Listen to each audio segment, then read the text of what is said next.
Hello everybody, this is Blex bringing you a guide on the Tal Rasha Meteor build. So this is my preferred build for pushing in Diablo 3 Season 14 right now.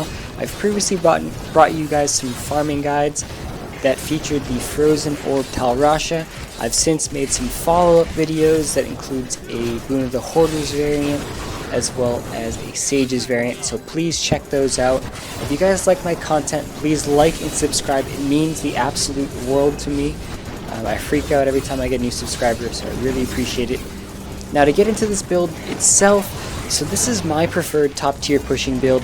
In general, the mathematical best build to use right now is the Firebirds variant.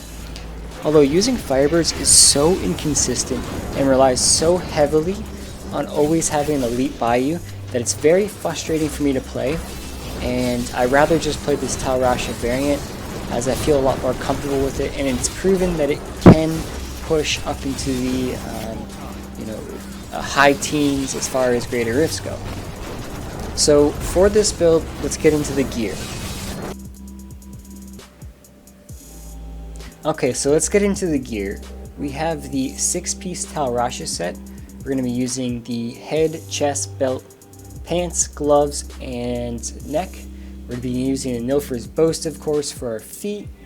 We have the Mantle of Channeling for our shoulders. We're going to be using the Ashnagar's Blood Racers in our bracer slot. We're using a COE and Halo of Karini on our ring slots, an Etched and a Death Wish for our weapon and offhand. In the cube, we're using the Grand Vizier for our weapon slot, Achillea's Cuirass for our armor slot, as well as a Unity in the ring slot.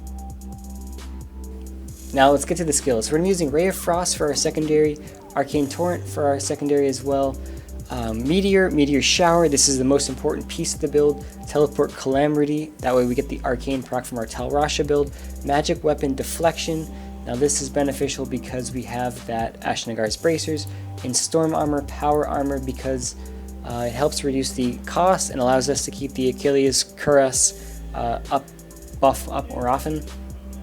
We're using Audacity, Galvanizing Ward, Unwavering Will, and Illusionist for our passives. And now let's get into some gameplay and talk about how this works. Now, how do you actually play this build? So let's get into some gameplay here. So this is a 95 Greater Rift. The reason I'm showing you on this is my personal best for the season thus far. I really haven't pushed too much further this season. I'm really focusing on farming gear and farming gem level ups as well. So I figured I would showcase how strong this build is with a live push right here, right now. So the idea of this build is you want to be keeping your 4-stack of Tal Rasha up at all times. You want to be keeping your Achillea's Cuirass buff at all times. You want to make sure you're keeping that Halo Karini buff as well.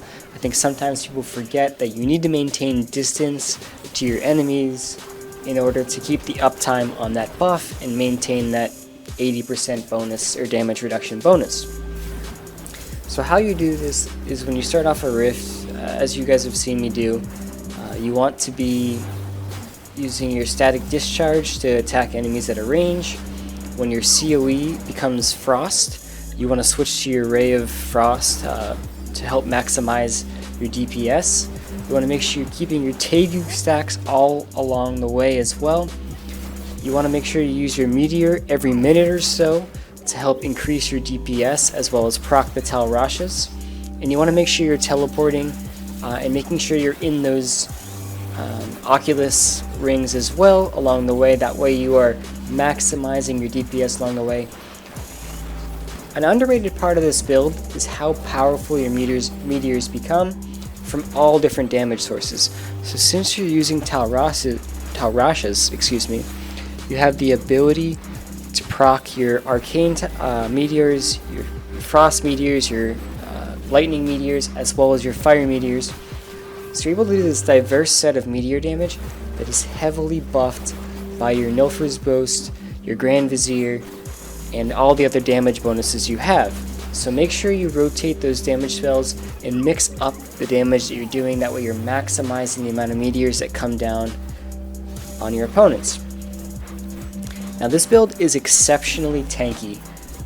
This particular variant I think is the best variant, so I've spent some time playing around with other variants that included a mantled heal, and the mantled heal just didn't provide enough DPS on a DPS versus survivability ratio, so I think it's vitally important to understand that this variant is most likely the most efficient way to play this build. Some other variants I've tried as well included a Reinhardt, which did not work whatsoever. It was a dumb idea to try, but I'd throw it out there that it's not the most efficient way to go about things. I guess in general too, for a playstyle, I can talk about how you want to manage enemies. You ideally want to be using your static discharge and attracting as many enemies around you as you can.